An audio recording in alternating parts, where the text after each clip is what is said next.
우리가 지난주부터 해서 부흥에 관한 말씀을 나누고 있습니다. 나눈다기보다는 제가 일방적으로 하고 있습니다. 그렇죠? 그런데 여러분, 지난주에 말씀을 들으시고 부흥에 대해서 다시 한번 생각하신 분들이 있다면 뭔가 의아한 부분이 있다는 것을 발견하실 수 있을 겁니다. 부흥이란 잘 가는 말에 채찍질해서 더 빨리 가자는 게 아닙니다.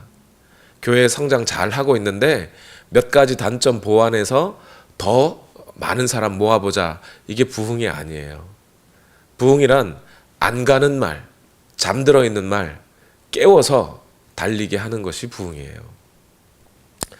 그래서 만약 오늘 제가 여기서 오늘 우리 교회에 부흥이 있어야 한다라고 말한다는 것은 우리가 지금 잘 가고 있는데 더 잘 가게 하기 위해서 부흥이 필요하다는 게 아니라 오늘 우리가 안 가고 있거나 잠들어 있거나 심지어 어떤 경우 죽어 있는 영혼일 수 있다는 겁니다.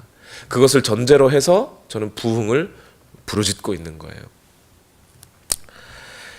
그러면 그 마음속에 이런 생각이 들죠. 아니 목사님, 우리가 지금껏 뭘 잘못했나요? 신앙생활 잘못하고 있는 거 있나요? 목사님 지금 목회하고 있는데, 목사님 말씀 듣고 우리가 신앙생활을 하고 있는데 뭘 잘못했단 말입니까? 이렇게 생각하실 수 있어요. 저도 여러분이 무슨 특별히 어떤 죄의 문제가 있고 그래서 잘못해가지고 그것 때문에 다른 일이 생겨야 된다, 이런 얘기, 여러분에게 탓하려고 하는 얘기가 결단코 아닙니다. 부흥이라는 것은 우리의 노력으로 얻어지는 게 아니에요. 그래서 여러분의 잘못을 탓하자는 게 아니에요. 그런데 우리가 오늘 우리의 현실을 정확하게 한번 직시해 봐야 된다는 거예요. 우리가 신앙생활이라는 것을 매우 열심히 하고는 있지만 어떤 분들은 그 속에서 타성에 젖은 마음으로 습관적으로 그냥 열심히 그냥 교회만 가고 있으면서 하나님의 나라에 대한 소망이나 예수 그리스도께서 우리에게 보여주신 은혜에 충만하지 못한 채 그냥 그렇게 다니고 계실 수도 있어요. 또 어떤 분들은 인생에서 수많은 어려움이나 또 민생고의 문제들 때문에 힘들고 지쳐가지고 마음으로는 내가 그냥 이러고 살다가 그냥 하나님 나라 가면 되지 하고 그냥 우리의 어떤 소망이나 사명이나 이런 것은 다 제쳐두고 그냥 힘들어서 그냥 거기서 지쳐 쓰러져 계신 분들도 있을 수 있어요. 관계의 문제 때문에 내가 도저히 어떻게 해결할 수 없는 관계들로 꽉 막혀 있어가지고 그러고 있으면서도 그 관계의 문제를 뚫고 해결하려고 하기보다는 그냥 저 사람 잘못해서 저 사람 때문이야 하면서 누구 욕하고 탓하면서 그냥 나는 그냥 나 혼자 아무 문제 없이 잘 살고 있어 라고 스스로 생각하실 수도 있다는 거예요. 이러한 상태들이 우리는 알지 못하지만 그것이 곧 잠들어 있는 상태일 수 있습니다. 신앙생활이라는 것을 하고 있으면서도 하나님께서 우리에게 주신 하나님의 나라에 대한 소망, 그런 것들로 가득 차지는 않고 그냥 차라리 하늘에서 돈벼락이나 좀 떨어졌으면 좋겠다, 그러고 있으면 그것이야말로 우리 그리스도인은 신앙생활에 있어서 잠들어 있는 거죠. 그래서 저는 행여나 이러한 마음들이 우리 안에 알게 모르게 팽배하게 자리 잡고 있다면 이거 빨리 깨어나야 한다는 거예요. 일어나야 한다는 겁니다. 잠을 깨야 해요. 그래서 사람의 힘으로는 일으킬 수 없는 변화와 능력과 그 생명력이 우리 안에 있을 때 현실의 고통이 있어도 힘차게 그걸 뚫고 이겨내서 환난이 찾아와도 기쁨으로 감당할 수 있고 그렇게 좀 생명력 있고 살아있는 신앙생활을 할 수 있어야 하지 않겠습니까? 그래서 저는 부흥을 지금 부르짖고 있는 거예요. 그 부흥이 오기를 기다리며 우리 마음을 한번 준비해보자, 그렇게 말씀을 드리는 겁니다. 그 마음을 가지고 제가 성경을 쭉 읽으면서 이제 성경 속에서 그런 변화와 능력과 부흥을 맛본 곳이 또 어디 있을까 하면서 찾아봤더니 또 있더라고요. 우리 지난주에는 니느웨의 부흥에 대해서 말씀을 나눴었죠. 니느웨처럼 막 12만 명, 니느웨 성에 살았던 사람이 12만 명이에요. 니느웨 성에서처럼 12만 명이 한꺼번에 하나님께로 돌아와가지고 막 일어나는 회개와 능력의 역사가 막 일어나는 그런 종류는 아니지만 적어도 한 도시 안에서 소수의 그리스도인들이 생겨나고 그 그리스도인들의 변화가 아주 드라마틱하고 극적으로 변해서 그 도시 전체가 발칵 뒤집히는 일이 생겨나고 또 그들의 소문이 사방으로 퍼져나서 순식간에 그들이 모든 다른 그리스도인들의 모범으로 우뚝 서는 그런 일들이 생겨난 곳이 한 곳 있더라고요. 지금으로부터 약 2000년 전 데살로니가라고 하는 도시에서 일어났던 일입니다. 여기에 이 데살로니가라는 도시에 그 부흥의 역사가 일어나게 되었던 것은 바울과 실라 그리고 디모데라고 하는 젊은이, 아마 이 서너 명의 복음 전도단이 이 데살로니가로 들어가면서부터 시작됐습니다. 그런데 사실요, 이 바울과 실라 일행은 데살로니가에 가서 교회를 개척할 생각이 원래 있었던 게 아니에요. 무슨 전략을 가지고 여기서 우리가 교회를 어떻게 개척하면 여기서 요 땅을 사가지고 이 사람들에게 전도해가지고 중류층에게 전도해가지고 뭐 전도해가지고 이렇게 하면 이렇게 교회가 성장할 것이고, 이런 전략을 가지고 데살로니가로 들어간 적이 없어요. 바울은 2차 전도 여행, 그러니까 1차 전도 여행 끝나고 2차 전도 여행을 시작하면서 바나바와 심하게 다툽니다. 마가라고 하는 사람을 데리고 갈 거냐 말 거냐 가지고. 결국 둘이 심하게 다툰 끝에 바나바는 마가를 데리고 그레데 섬으로 가고 바울은 실라를 데리고 소아시아 쪽으로 또 올라왔어요. 그리고 거기에서 디모데라고 하는 청년을 만나서 디모데도 함께 전도팀에 합류하게 되죠. 그런데 사실 어떤 그런 다툼 끝에 서로 반대 방향으로 길을 갔기 때문에 갔지, 사실 어디로 가야겠다는 구체적인 결정을 내리지는 못했던 터에 성령께서 자꾸 아시아에서 복음 전하는 것을 막으셨어요. 이렇게도 안 되고 저렇게도 안 되고 끝내 들어와 한국까지 이 바닥 육지 끝까지 간 다음에 거기서 밤에 환상을 보죠. 마케도니아 사람들이 건너와서 우리를 도와달라라고 손짓하는 그 환상을 봅니다. 이거 성령께서 우리를 그리로 이끄시는구나 하면서 배 타고 바다 건너 유럽으로 넘어가 버렸어요. 그리고 그 유럽에 들어가서 첫 번째 성, 여기서 첫 번째라고 하는 것은 그냥 단순히 처음 들렀다라기보다는 그 유럽 마케도니아 지역의 가장 큰 성이라는 겁니다. 가장 큰 도시인 빌립보에 들어가죠. 빌립보에서 누구를 만나요? 루디아라는 여인을 만났고, 또 점치는 여종의 귀신을 쫓아내줬다가 감옥에 들어갔고요. 감옥에서 간수를 만나죠. 거기서 찬송하는 중에 감옥 문이 열려서 나오게 되었고, 그런데도 불구하고 여전히 유대인들과 주변 사람들의 박해가 끊이지 않아서 결국 쫓겨서 빌립보에서 도망 나와가지고 간 곳이 데살로니가였어요. 그러니까 데살로니가에는 막 쫓기다시피 해서 간 거예요. 계획을 가지고 간 게 아니었어요. 그 당시 데살로니가는 어떤 도시였냐면요, 빌립보가 첫 번째 도시면, 이 마케도니아의 첫 번째 도시면 이 데살로니가는 두 번째 도시 정도 되는 거죠. 특히 이 데살로니카라고 하는 이름은요, 그 알렉산더 대왕이 있죠. 그 로마의 어떤 정복 왕이었던 알렉산더 대왕의 이복 여동생의 이름이 데살로니카였습니다. 그 데살로니카의 이름을 따서 붙인 도시가 데살로니가라는 도시였고요. 특히 이 데살로니가 도시에는 디오니소스라고 하는, 다른 말로 하면 바카스라는 이름의 신을 섬기는 도시였어요. 디오니소스, 바카스. 여러분 바카스 마시면 어때요? 힘이 나죠? 사실 디오니소스는 술의 신입니다. 술 마시면 힘이 나요, 그죠? 사실 술 마시면 힘이 나는 게 아니라 마비되는 건데. 그래서 하여튼 그 관능의 신이고 쾌락의 신이라고 할 수 있는 디오니소스를 섬기는 동네였어요. 그러니까 여러분, 그 이름과 그 신만 딱 봐도 데살로니가가 어느 정도 사이즈인지, 그리고 어떤 문화가 자리 잡고 있을지 대충 감이 잡히시죠. 당시 데살로니카에는 인구가 12만 명이었어요. 니누에도 12만 명이었는데 하여튼 데살로니가도 12만 명 정도 되는 큰 도시입니다.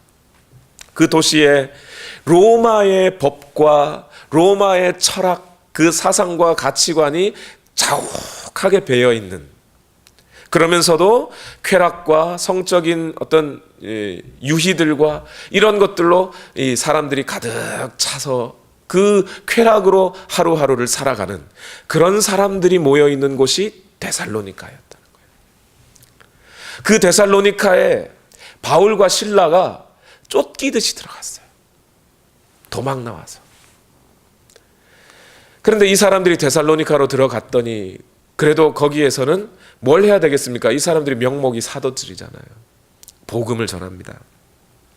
그 데살로니가에서 있었던 일들을 사도행전, 그 사도들의 기록인 사도행전 17장에는 간략하게 이렇게 소개하고 있어요. 17장 이전에 바울은 자기 관례대로 회당으로 그들을 찾아가서 새 안식일에 걸쳐 성경을 가지고 그들과 토론하였다. 이렇게 기록해요. 자기 관례대로라는 건 뭐냐면 바울이 이 전도를 할 때요, 회당을 찾아갔어요. 습관적으로 거의. 왜냐하면 회당을 가야 유대인들이 있고 유대인들에게 하나님 말씀을 좀 전해야 어떤 그 선이해라는 게 있잖아요. 진짜 하나님도 모르고 막 예수님도 모르면 그 처음부터 다시 다 가르쳐야 되지만 이 유대인들에게는 적어도 이 하나님에 관한 지식이 있기 때문에 그들에게 찾아가서 복음을 전하는 일들을 먼저 했었다는 거예요. 또 유대인들은 동족이잖아요. 그리고 회당으로 찾아갔습니다. 그런데 데살로니가에서 얼마 동안 있었다고요? 새 안식일에 이랬어요. 새 안식일. 그럼 뭐예요? 3, 7은 20일, 21일 정도 있었던 거예요. 길어야 한 달. 그 한 달 동안 뭐 했어요? 성경을 가지고 토론했대요. 한국 사람들은 토론 그러면 말싸움을 생각하게 되는데, 이 토론이라는 것은 지금 바울이 성경을 가지고, 아마 구약 성경이겠죠? 구약 성경을 가지고 강론, 해석해주고 또 그것에 대한 질문을 받고 다시 답하는 뭐 이런 일련의 활동들을 말할 겁니다.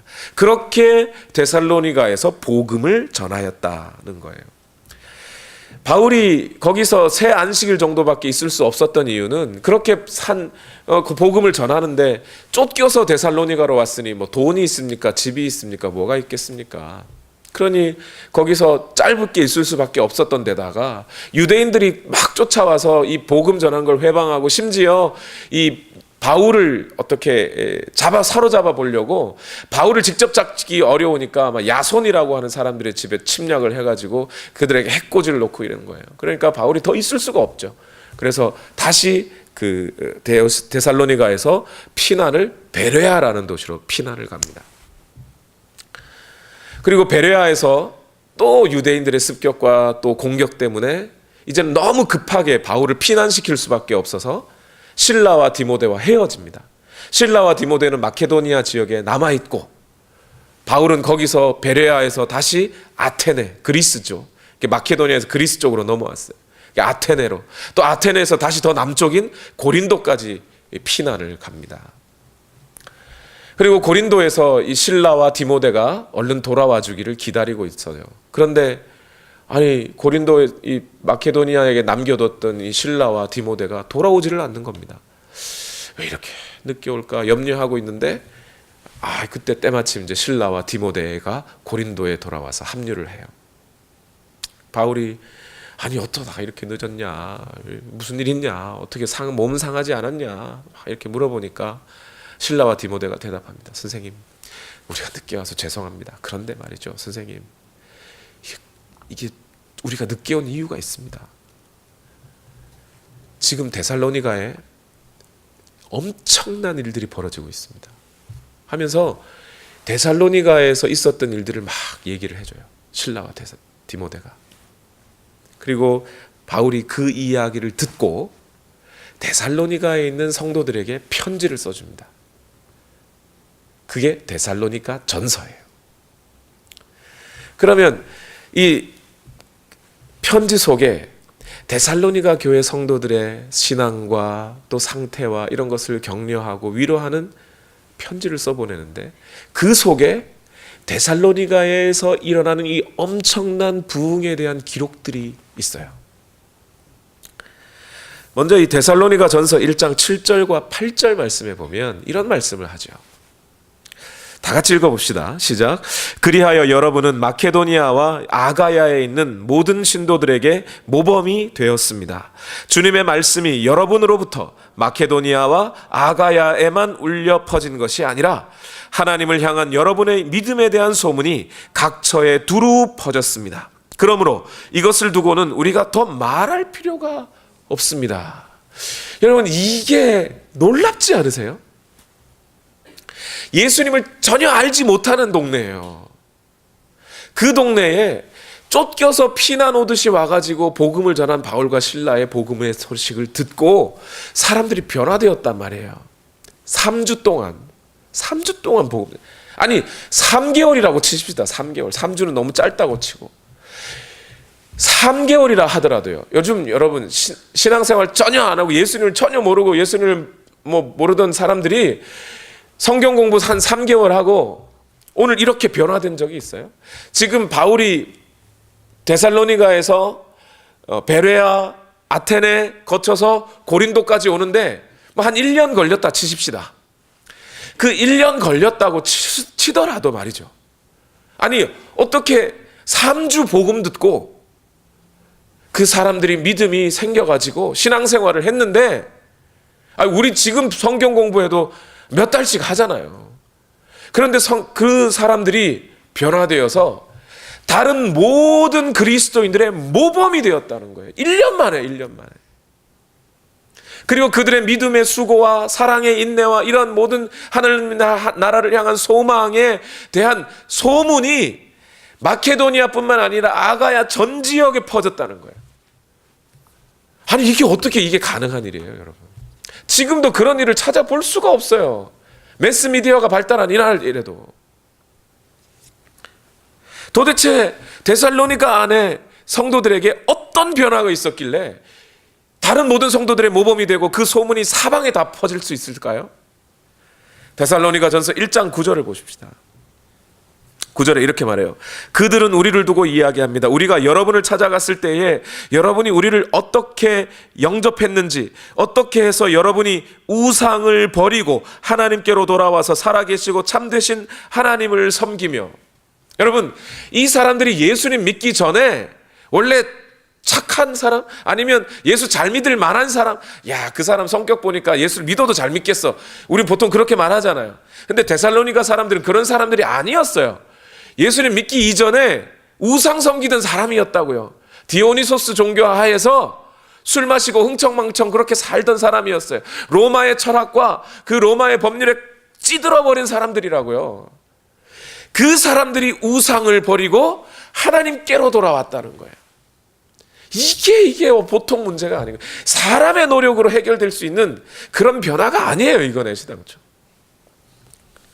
그러면 이 사람들이 신앙생활을 하도록 재정이나 환경이 잘 받쳐줬느냐? 그래서 그 사람들의 삶이 모범이 되었느냐? 야, 저 사람 자녀도 하버드 보내고 남편 사업 잘 되고 이렇게 됐느냐? 아니에요, 여러분. 데살로니가 전서 1장 6절 같이 읽어봅시다. 시작. 여러분은 많은 환난을 당하면서도 성령께서 주시는 기쁨으로 말씀을 받아들여서 우리와 주님을 본받는 사람이 되었습니다. 아니, 이 사람들이 뭘 당했다고요? 환난을 당했대요. 근데 환난을 당했는데 어떤 환난이요? 많은 환난을 당했대요. 얼마 동안에요? 한 1년 동안에. 예수님 믿는데도 환난이요. 영접하는데도 환난이요. 영접하고 삶을 살아가는데도 환난이요. 아마 이 사람들이 겪었을 만한 환난이 어떤 종류였을지 배경 지식을 통해서 생각해 보면 아마 이 사람들은 직장을 잃어버렸을 거예요. 길드라고 하는 노동조합이 있는데 그 노동조합에서 쫓겨나야 돼요. 예수 믿는다고 하면.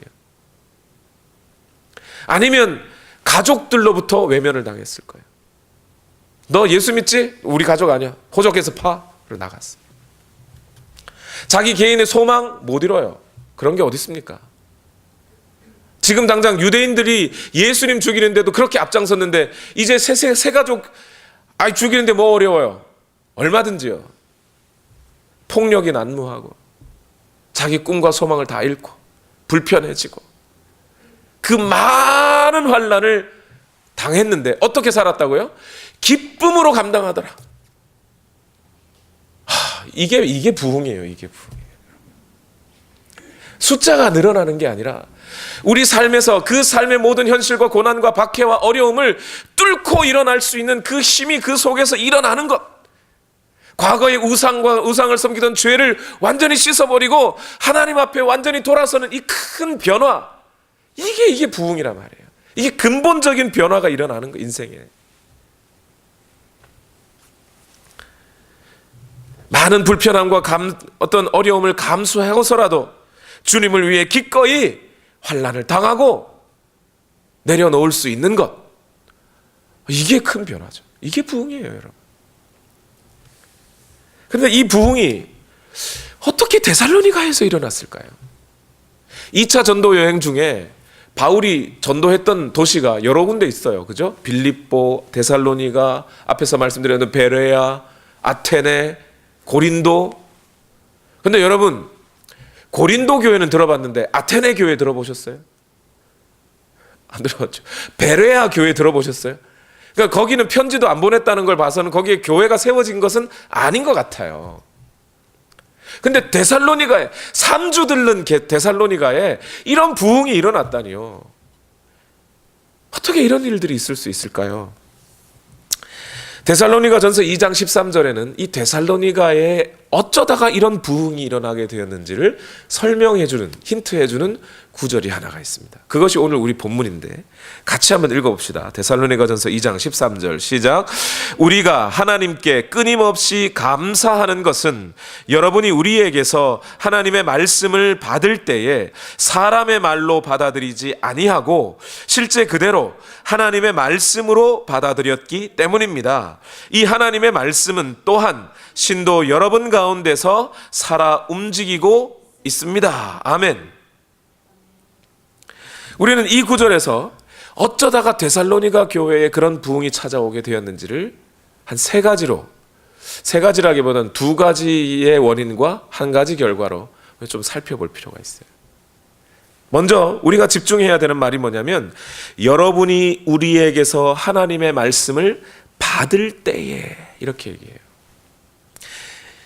부흥이라는 것이 누구에게서 일어나는 거예요? 말씀을 전하는 사람이에요? 듣는 사람이에요?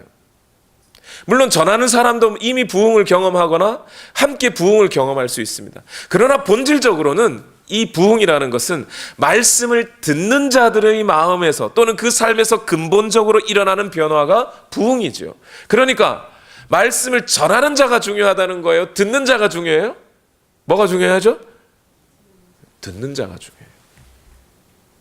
저는 이 말씀을 드리기 위해서 좀 어제 많이 고민했습니다. 이게 마치 오늘날 현대 교회에 하나님의 부흥이 일어나지 않는 것을 목회자를 탓하지 않고 그냥 성도들 탓하는 것처럼 들리실까봐 좀 그런 소리로 들릴까봐 좀 이 말을 해야 되나 말아야 되나 고민해요. 근데 성경이 분명히 말하는 건 뭐예요? 바울이 분명히 얘기하고 있는 것은 데살로니가에 그 부흥이 일어난 것은 여러분이 하나님의 말씀을 받을 때 듣는 여러분이 잘 들어서 그렇다는 거예요. 여러분, 지난주에 니느웨 성에 있었던 부흥도 마찬가지였지 않습니까? 하나님이 찰떡같이 말하셨는데 요나는 개떡같이 전했잖아요. 근데 요나는 개떡같이 전했지만 니느웨 성도들은 찰떡같이 알아들었어요. 그래서 그 성에 부흥이 일어난 거 아닙니까? 바울은 아첨하는 사람이 아니에요. 고린도 교회에 분열이 일어나니까 내가 너희 교회에 분열이 있다는 소식을 들었다. 너희가 왜 그렇게 하고 있느냐? 강한 자들이요, 약한 자들이요 이러면서 대놓고 지적했어요. 이 교만해서 그렇다고 막 그런 사람이에요. 데살로니가에도 데살로니가 교회 성도들이요 부흥이라 잘하셨. 뭐 저는 한 것이 없는데 여러분이 하셨습니다. 이런 겸양 떠는 얘기를 하는 게 아니라 정확하게 지적하고 있어요. 당신들이 말씀을 받을 때에라고요. 하나님의 부흥은 또 오늘 우리에게 일어나야 할 부흥은 말씀을 듣는 분들의 자세에서 찾아오는 거예요. 오늘날 설교자들을 보십시오. 말 다 잘합니다. 제가 가끔씩 다른 목사님들의 설교를 듣기 위해서 유튜브 설교를 들어보는데요. 이야, 대단한 능력자들이세요. 말씀 참 잘 전합니다. 그런데 여러분, 그 말씀 속에 아직 부흥이 일어나지 않는 이유는 그분들이 말을 못해서가 아니고 그 설교가 진리를 담지하지 못해서가 아니고 듣는 분들의 마음의 태도에도 그 책임이 있다는 겁니다. 바울을 보십시오. 고린도 교회에 편지를 보낸 바울의 내용을 바울이 고린도 교회에 보낸 편지의 내용에 보면요, 고린도 교회 성도들은 바울에 대해서 어떻게 생각했냐면, 이 사람은 글은 참 수려한데, 글을 보면 완전히 막 천지가 개벽인데, 말을 하는 걸 들어보니까 영 사람이 말은 별로라고 그렇게 판단하고 있었어요. 고린도 교회 성도들이요. 이거 생각해 보세요. 2000년 전이에요. 하나님의 말씀을 전하기 위해서 스크린, 노트북, 이런 거 없어요. 하다못해 OHP, OHP 오랜만에 나오네. 워낙 구석기 유물이 됐죠, 오늘날에는.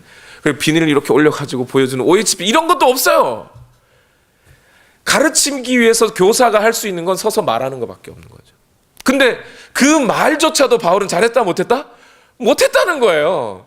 전하는 사람의 말은 볼품이 없었다는 겁니다. 그런데 어떻게 이 데살로니가 교회에 그 능력이 일어나요? 그 말을 듣는 사람들의 마음에 있었다는 거예요. 거기에 비결이 있었다는 거예요. 부흥의 시기들마다 이런 일들이 마음껏 일어났었어요, 여러분. 300년 전에 영국의 그 부흥 운동이 있었을 때요, 존 웨슬리는 설교를 잘했을 것 같습니까? 물론 존 웨슬리 설교를 보면 참 잘하긴 해요. 그런데 실제로 존 웨슬리가 부흥회나 설교하러 갔을 때 어떤 일들이 있냐면 막 쫓아내요, 사람들이. 존 웨슬리 설교를 듣자마자 막 쫓아내가지고, 존 웨슬리의 일기에 보면 오늘도 어디 갔는데 쫓겨났다, 오늘 저기 갔는데 쫓겨났다, 오늘 저기 갔는데 쫓겨났다, 신장로에 매 맞고 쫓겨났다, 이런 이야기가 있어요. 그러다가 오늘 여기 갔는데 사람들이 말씀을 받아들였다, 하나님의 큰 은혜가 거기 임했다, 이렇게 기록되어 있어요. 그러니까 존 웨슬리가 설교를 그렇게 수려하게 사람들이 듣기 좋게 한 적이 없다는 얘기죠. 그뿐이 아니에요. 영국 웨일즈에서 일어났던 200년 전의 부흥운동도 마찬가지예요. 지난주 여러분 말씀 들으셨죠? 이반 로버츠라고 하는, 누가요? 경험 많고 말씀 잘 전하는 능력 있는 목사가 아니고 광부의 아들, 탄광촌에서 같이 갱도에서 탄광을 캐던, 그 석탄을 캐던 청년이 목사님 나 설교하게 해주십시오 해가지고 설교한 거예요. 그 설교에 무슨 말을 잘했겠어요, 여러분. 그러나 그 말이 성도들이 말씀을 받아들일 때 잘 받아들였기 때문에 거기에 부흥이 일어나기 시작했다는 말이에요. 그렇다면 오늘 우리에게 일어날 부흥을 위해서 하나님의 말씀을 받아들일 때 우리는 어떻게 받아들여야 하느냐? 13절 말씀을 다시 보십시다. 여러분이 우리에게서 하나님의 말씀을 받을 때에 어떻게 받아들여요? 사람의 말로 받아들이지 아니하고 실제 그대로 하나님의 말씀으로 받아들였기 때문입니다. 말씀을 어떻게 받아들여요? 사람의 말이 아닌 하나님의 말씀으로 받아들였다 이랬어요. 여기서 실제 그대로라는 말은 그냥 하나님의 말씀이 아닌데 그냥 하나님의 말씀인 것처럼 간주해서 들은 게 아니고, 실제로 그 말씀이 하나님의 말씀인데 그 말씀을 사람의 말처럼 듣지 않고 하나님의 말씀으로 들었다는 거예요. 사람의 말로 듣지 않는다는 건 뭐냐면 그 복음의 말씀을, 권위를 말입니다, 상대적인 권위가 아니라 절대적인 권위를 두고 받아들였다는 겁니다. 그 말씀의 권위는 곧 누구의 말씀이에요? 하나님의 말씀이니 하나님의 권위를 가지고 받아들였다는 거예요. 하나님이 누구신데요? 모든 세계를 창조하시고 지금도 그 모든 세계를 소유하시고 주관하고 계시며 마지막 날에 이 모든 세상을 심판하실 권세를 가지신 분, 그 창조주의 말씀, 그 주관자의 말씀, 그 심판자의 말씀으로 바울이 전한 복음을 받아들였다는 겁니다. 그 말씀이 실제로 내 삶에 이루어질 것이라고 생각하며 받아들였다는 거예요. 안타깝게도 오늘날 사람들의 관심과 강조점은 사람에게 있는 것 같아요. 여러분 잘 들으셔야 돼요. 설교가 하나님의 말씀이라는 건 아닙니다. 제 얘기는. 설교와 하나님의 말씀을 어떻게 비유를 할까요? 여러분, 금광석 안에서 금을 캐죠, 그죠? 금광석에 일반적으로는요, 한 1%의 금이 섞여 있답니다. 그 금광석을 막 녹이고 재련하고 해서 거기서 순금을 뽑아내는 거예요. 자, 여기 금광석 1kg, 여기 순금 1kg. 어떤 거 취하시겠습니까, 여러분? 그 당연히 순금 취하죠. 그죠? 목사의 설교와 하나님의 말씀이 그런 차이일 겁니다. 저는 지금 단순한 설교만을 얘기하는 게 아니라 그 속에 있는 하나님의 진리와 말씀을 받아들이는 걸 얘기하는 거예요. 오늘 안타깝게도 강조점이 사람의 생각에 있는 것 같아요. 무슨 얘기냐면 오늘날 설교자들의 설교를 가만히 들어보면 주로 어떤 이야기를 하냐면 오늘 말씀을 통해 제가 깨달은 것 몇 가지를 여러분과 나누려고 합니다. 그래요. 사람이 깨달은 것은 우리에게 부흥을 주지 못해요. 깨달은 거 우리에게 도움이 돼요. 깨달은 거 말하지 말라는 게 아니에요.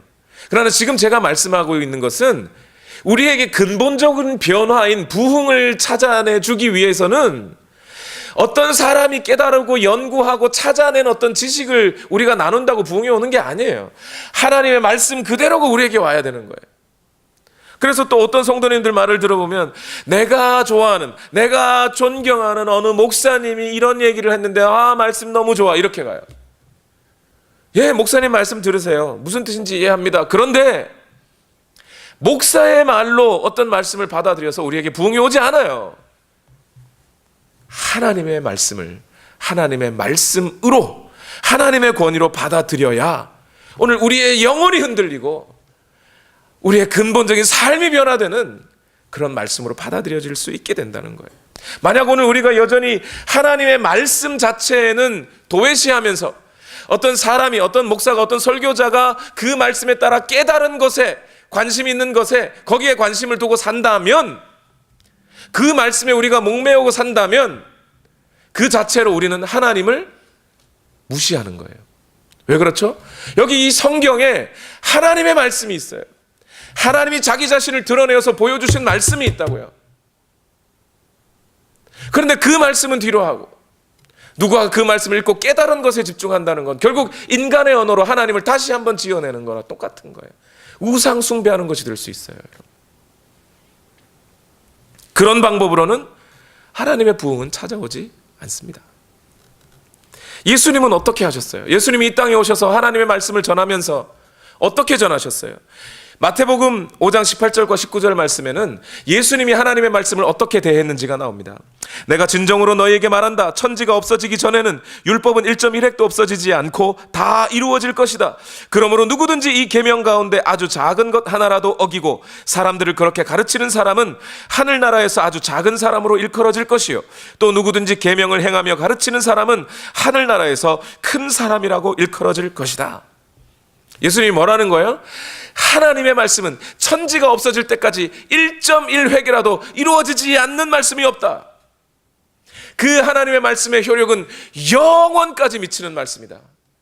그것이 하나님의 권능의 말씀이다. 그래서 예수님은 하나님의 말씀을 전할 때마다 뭐라고 전했어요? 내가 하나님 말씀 읽어보니 이런 거던데 하면서 이런 깨달음을 전하지 않았어요. 내가 배운 교훈을 가르치지 않았어요.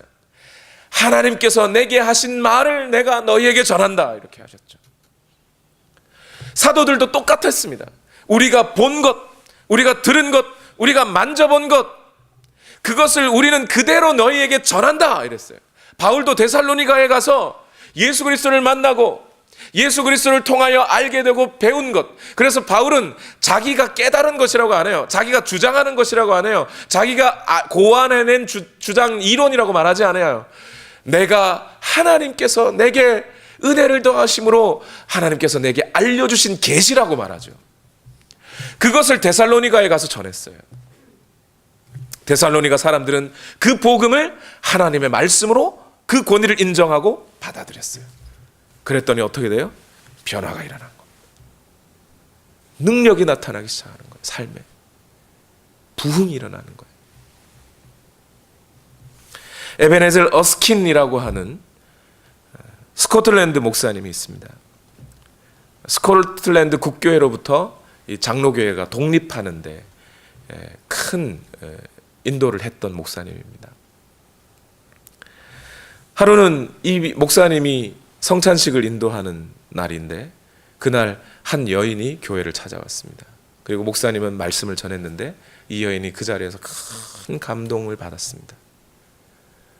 그리고 이 여인이 돌아오는 길에 저 목사님 어떤 분인지 참 궁금하네 그러면서 사람들에서 물어가지고 어스킨 목사님이라고 훌륭하신 분이라고. 그래서 그 다음 주에도 설교를 듣기 위해서 교회를 찾았습니다.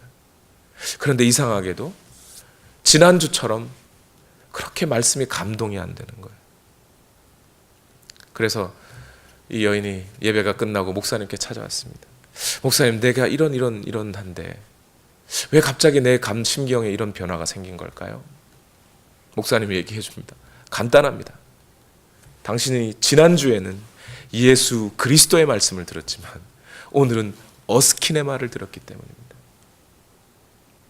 사람의 말로 받으니까 감동이 되지 않는 거예요. 하나님의 말씀을 하나님의 말씀으로 받아들일 때 감동이 되는 거예요. 거기에 변화가 생기는 거예요. 그래서 그 하나님의 말씀을 하나님의 말씀으로 받아들이면 어떤 일이 생겨요? 그 하나님의 말씀이 우리 안에서 살아서 역사하기 시작합니다. 그 말씀이 우리를 끌어가기 시작해요. 그래서 오늘 데살로니가전서 2장 13절 말씀에 뭐라고 말합니까? 여러분이 우리에게서 하나님의 말씀을 받을 때 사람의 말로 받아들이지 아니하고 실제 그대로 하나님의 말씀으로 받아들였기 때문입니다. 이 하나님의 말씀은 또한 신도 여러분 가운데서 뭐 하고 있다고요? 살아 움직이고 있습니다. 살아 움직이고 있습니다. 그 데살로니가에 있었던 변화는 성도들이 어떻게 한 게 아니라 하나님의 말씀이 살아 움직여 성도들을 움직임으로 말미암아 일어난 변화라는 겁니다. 여러분, 이게 말씀이 살아있다는 거예요.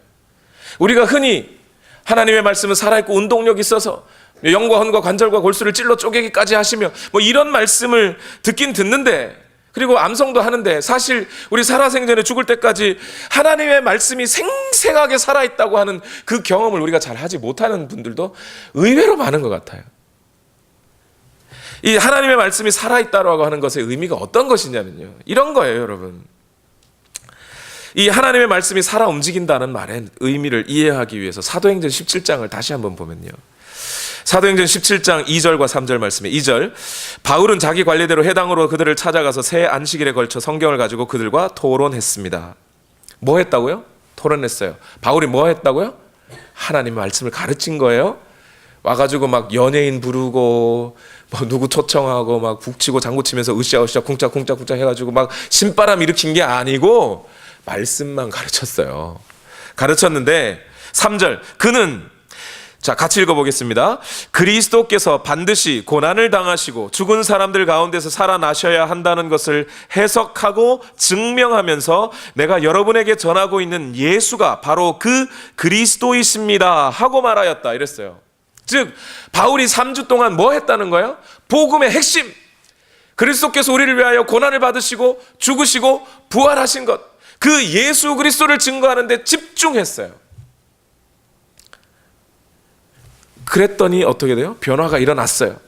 근데 데살로니가 성도들이 받았던 환난 중에는 이런 환난도 있어요.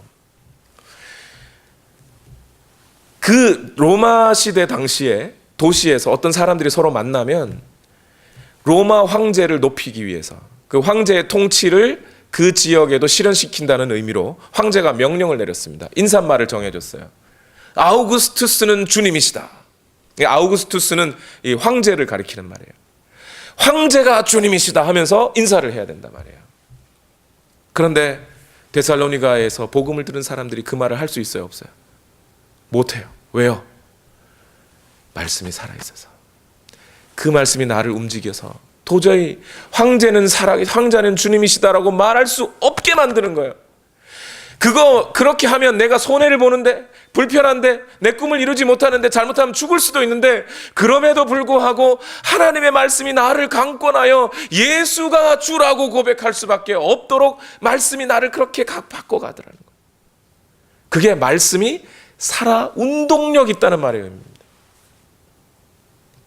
오늘 우리의 삶에서 내가 도저히 사랑할 수 없는, 내가 용서할 수 없는 어떤 그런 죄인이 내 앞에 있다고 할지라도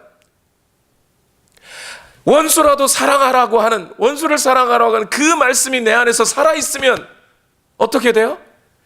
사랑할 수밖에 없는 자로 나를 바꿔가더라. 뭐가요? 말씀이 거부할 수 없도록.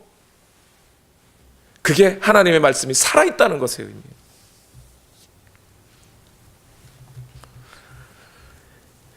그래서 조지 스윈녹이라고 하는 청교도 목사님이 이런 얘기를 합니다. 하나님의 말씀이 우리 안에서 효력이 있기 위해서는 믿음으로 그 말씀을 받아들여야 합니다. 일단 받아들여지기만 하면 그 말씀이 우리 안에서 일하기 시작할 것입니다. 그러면서 이런 말이에요. 그 하나님의 말씀이 우리 안에 어떻게 우리 자신을 끌어가시느냐. 그 하나님의 말씀은 우리 마음 안에서 내가 죄인임을 알게 해주고 하나님과 관계를 회복시켜주며 우리의 마음을 정결하게 하고 환난과 박해 중에서도 위로와 평안을 안겨주십니다. 뭐가요? 하나님의 말씀이 한마디로 말해서 우리를 진정한 구원의 기쁨의 자리로 우리를 회복시켜 주시는 그 강력한 힘과 능력 있는 살아있는 말씀이 하나님의 말씀이라는 겁니다. 이 사실을 바울은 매우 선명한 언어로 이렇게 말했죠. 로마서 1장 16절에 나는 복음을 부끄러워하지 않습니다. 이 복음은 유대 사람을 비롯하여 그리스 사람에게 이르기까지 모든 믿는 사람을 구원하는 하나님의 능력입니다. 뭐가 능력이라고요? 복음이 능력이라고요. 하나님의 말씀이 능력이라고요. 말씀이 우리 안에 있으면 그 말씀이 우리를 끌어가신다는 거예요. 그런데 그 말씀이 오늘 우리에게 효력이 나타나기 위해서는 우리가 그 말씀을 받아들일 때 어떻게 받아들여야 한다고요? 하나님의 말씀으로 받아들여야 합니다. 그래야 우리가 그 하나님의 부흥과 그 능력을 경험하고 살아가는 것이 됩니다. 말씀을 맺겠습니다, 여러분. 부흥의 순간들마다, 이 땅의 역사 가운데 부흥의 순간들마다 이런 일들이 있었어요. 부흥은 그냥 갑자기 어느 날 찾아온 것이긴 합니다. 그러나 그냥 찾아오지 않고 항상 말씀으로 찾아옵니다. 그 말씀을 하루의 지친 일과를 뒤로하고 아픈 몸을 이끌고서라도 매일 교회에 모여 하나님의 말씀을 듣고 거기에서 회개와 변화의 사건들이 일어난 것이 부흥의 역사입니다. 저는 지금도 그날이 오기를 고대하고 있습니다. 하나님의 살아있고 운동력 있는 말씀이 오늘 저와 여러분의 심장에 하나님의 권위를 가지고 심겨져서 오늘 저와 여러분을 살리고 인생을 변화시키고 이 험한 세상 가운데 능력으로 그 모든 것을 이기고 돌파해낼 수 있는 그런 살아있는 하나님의 운동력 있는 말씀이 오늘 저와 여러분의 삶에 가득가득 자리 잡히시길 예수님 이름으로 축원합니다. 기도하겠습니다. 우리 시간 다 같이 함께 기도합시다. 하나님, 그 부흥의 순간들이 오늘 내게 있기를 원합니다. 하나님의 말씀이 선포될 때마다 그 말씀을 내가 받아들일 때에 하나님의 말씀으로, 하나님의 권위 있는 말씀으로 받아들이고 실제로 내 삶에 이루어질 말씀이며 영원토록 효력을 갖는 하나님의 말씀이라는 것을 알고 받아들이게 하옵소서. 오늘도 우리에게 그 성령의 역사가 있게 하여 주옵소서. 우리 시간 다 같이 함께 기도하시겠습니다. 오늘도 하나님 역사하여 주시니 감사합니다. 주여, 우리 모두의 삶을 주님 주관하시고 인도하여 주시옵소서. 오늘도 하나님 앞에 간절히 간구하며 기도합니다. 주여, 우리 모두의 삶을 붙들어 주시옵소서. 하나님 함께하여 주시기를 원합니다. 주여, 역사하여 주시옵소서. 주의 은혜와 사랑으로 오직 주의 성령이 오늘 우리를 감동하셔서 하나님의 말씀을 하나님의 말씀으로 받아들일 수 있도록 주여 우리를 인도하여 주시옵소서. 주님 역사하여 주시기를 원합니다. 우리의 모든 삶을 주관하여 주시기를 합니다. 주 말씀 향하여, 주 말씀 향하여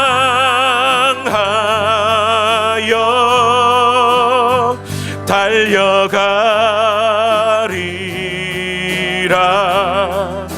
힘도 아닌 능도 아닌 오직 성령으로 주 얼굴 향하여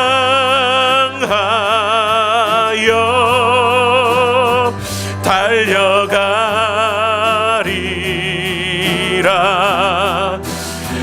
주의 영광 안에 살게 하소서. 주 말씀 향하여, 주 말씀 향하여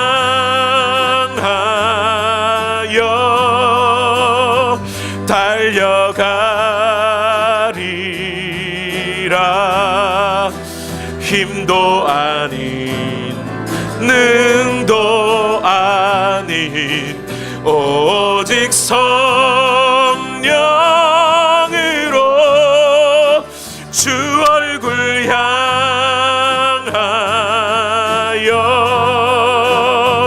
달려가리라. 오 주의 영광 안에 살게 하소서.